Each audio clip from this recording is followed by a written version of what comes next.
Hello, in this video I'm going to talk a little bit about exponent properties. In particular, I'm going to discuss how one can simplify expressions and functions by using rules of indices.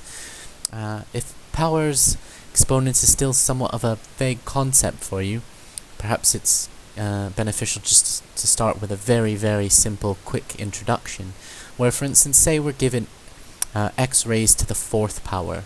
Okay, all that this is really saying is that we have x times x times x times x. It's much more simple to write all of this in exponential form. Okay, and this is especially so when one starts dealing with very complex expressions and functions and things like that, where written this way you'd have lines and lines of terms, right? So to use another example, say we have 2 raised to the 4th power. Okay, well all this again is saying is we have 2 times 2 times 2 times 2.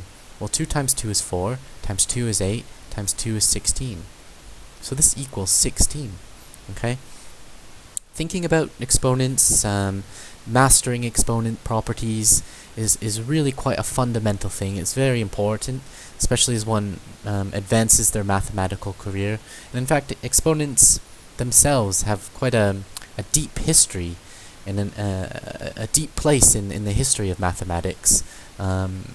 In my spare time, I really enjoy reading a lot about the history of mathematics. When it comes to exponents, there's a few interesting notes here, in case one is interested. For instance, that math historians have suggested that the concept of exponents dates as far back as the 23rd century BC, which is really truly astounding if to think about it. Just the idea that humans were thinking about exponents that long ago.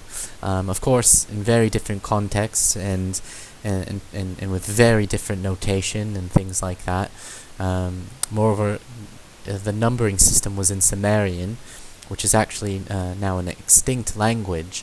And what they would basically use is they would use symbols to denote mathematical formulae. So, such as in this example here in this image, which is I find beautiful in an odd way, but and here's a tablet, an ancient tablet. It's an ancient Babylonian tablet that archaeologists have discovered and unearthed, I think actually quite recently. So it's all very cool.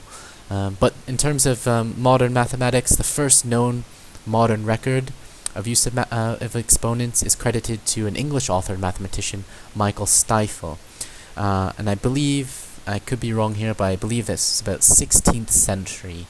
So we're talking early Enlightenment, early modernity, right when the height of, or right when modern mathematics was just being born, and all the exciting things we now know today were kind of have their roots there in many ways. But the entire history of mathematics really is very exciting and very inspiring. But in terms of exponent properties, it's probably best to start with really simple rule here, and that is that you can multiply powers with the same base. Okay, what this is stating, say for instance we have the example x raised to the 6th power times x squared. Okay, yeah, let's just say we have that. Well, we can write this out. Well, okay, here, I'll write this in really practical terms first, as we did up here. Okay, all that this is saying is that we have x times x times x times x times x times x, right? 1, 2, 3, 4, 5, 6. Okay, and that's being multiplied by x times x, which is going to leave us with x raised to the 8th power, right? 6 plus 2 is 8. We can state this in much more concise or accurate terms rather than having to write all of this out, which to be quite honest is quite painstaking. By citing the product of powers property, okay, and all that the product of powers property states. I mean, I'll write it really generally. Say we have, it's going to be a raised to the m power times a raised to the n power. Well, that's just going to equal a m raised to m plus n. Okay, so in this example of that right here, we have x raised to the 6th power times x squared. Well, we can rewrite this or simplify this to x 6 plus 2, okay, which is going to equal x raised to 8. So when you're multiplying like this, and you have two exponents like this, basically you're just going to add those two exponents, okay? So this is the very general property. If I can highlight it, there we go, okay? The next rule we want to cover, and in a future video, in a following video, I can do examples, work through a number of examples. In this video, I'm just going to cover the properties themselves. But the next one is the power of a product property.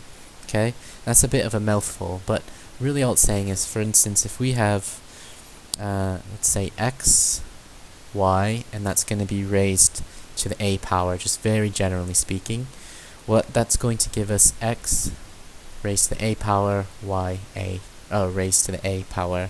To use a very practical example, we'll stick with x and y. Let's say we have x, y squared.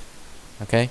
Well, this is the same as saying x, y times x, y, right? Which, as we've noted above, similarly, this is the same as saying we have x times x multiplied by y times y, right? And just the same as we've covered above, this is just going to eventually result or equal to x squared, y squared, right? We have 2 and 2. The next property is also an important one, and that's that you can raise an exponent to an exponent, or in other words, raise a power to a power. Let's use an example. Let's say we have, let's say we have x cubed, and that's going to be squared. Okay? So in this instance, you can see we have x being raised to the power of 3, which is then being raised to the power of 2. So we have an exponent being raised to an exponent. In really very practical sense, what this looks like, what this is saying right here, so we have x times x times x, that's being multiplied by x times x times x, okay? Which in this case will give us x raised to the 6th power. In terms of the actual power of a power property, we can write this out as in a very general sense. We could say am, so a raised to m raised to n equals a m times n, right? That's what we've done here. So for example, the power of a power property will tell us that if we have x cubed, and that's going to be squared, and this is going to be equal to x raised to 3 times 2, which of course 3 times 2 is 6, so that's going to give us x raised to the 6th power. The next rule, another very important one, is the quotient property. The quotient property states, let's use this example. We have x raised to the 4th power over x squared. Okay?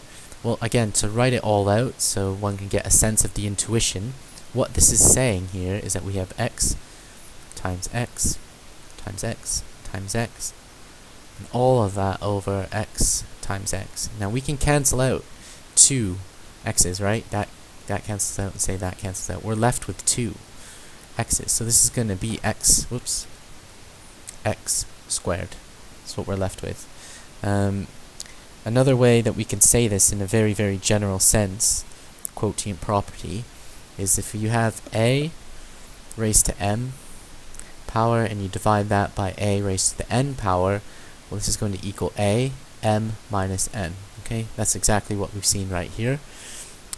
So to use an example of quotient property, say we use x raised to the 4th power divided by, which is the same as what this is saying, x squared, which is going to be equal to x 4 minus 2, which is equal to 2. Okay, so this is all saying the same thing as with the other examples. I'm just writing it in different ways to give a deeper sense of the intuition.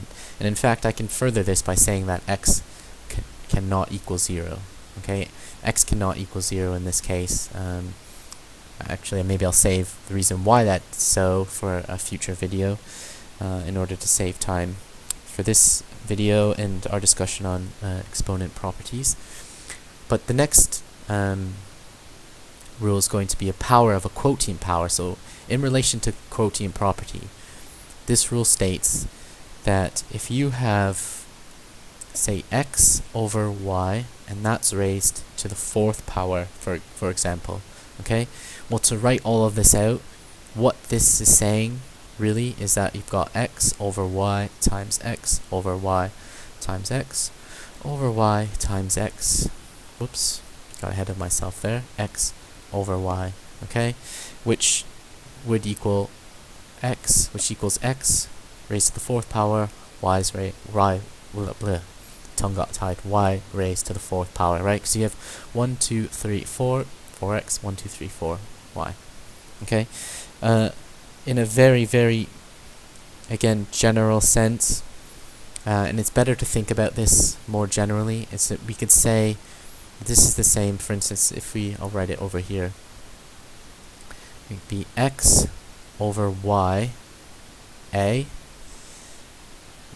which equals x a over y a, where, and I'll add the same caveat, where x cannot equal, or actually in this case y cannot equal 0. Okay, if y is in the denominator, mathematics basically breaks down. And again, that's a great subject for a future video. But yeah, so y cannot equal 0, that's the caveat in this instance. There's another property that's certainly worth going over, another rule I should say, and that's what if we had, say, something raised to the 0 power. What would that equal? Well, it just so happens that that equals 1. Well, why does that so? This is not a formal proof by any means, but say 1 equals x raised to a over x raised to a, right? Well, x raised to a power over x raised, this is the same as we've already talked about, of x being raised to a minus a. Well, that's the same as x raised to 0, which just so happens equals 1. Okay, so anything raised to the 0 power equals 1. And that's certainly something to be to remember and to memorize. There is a caveat here too, and I should add it, I should include it, is where x cannot equal 0. Okay. Finally, we've got a couple more rules that's worth covering. And this has to do with these have to do with negative exponents. Okay, negative exponents. Start with something simple. Say we have, be very general, x raised to the negative a power. Well, it just so happens that this equals x, or 1 over x a. Okay, wherein, and I'll add the caveat again, x cannot equal 0. The reason for this is that negative exponents are reciprocals of positive exponents. Okay, so if we had x a, well, this could be rewritten as x, or 1 over x raised to the negative a. Okay. Likewise, where the caveat would be x cannot equal 0. And finally, there's also one other power that we need to cover, and again, this is before our next video, or my next video, where I will offer some examples where, say for instance, we had the square root of x. Well, this can be written the same. I mean, the 2 is implied here, right? That's implicit. We don't need to write it, but it's essentially the same as saying this, right? The square root of x, which is the same as x raised to 1/2 power. Or you can think about it in reverse. X raised to 1/2 power is the same as the square root of x. And the general rule here is that if you have a raised to 1 over m. This is going to be the same as the m root, I should write that a little bit more neatly, m root of a. Okay, likewise, if you have a raised to n over m, well, this is you're still gonna take the m root, except this time a is gonna be raised to n power under the square root. Okay, and yeah, I mean that I suppose that's generally that's it for this video, and in the next one I'll work on several examples using all of these properties.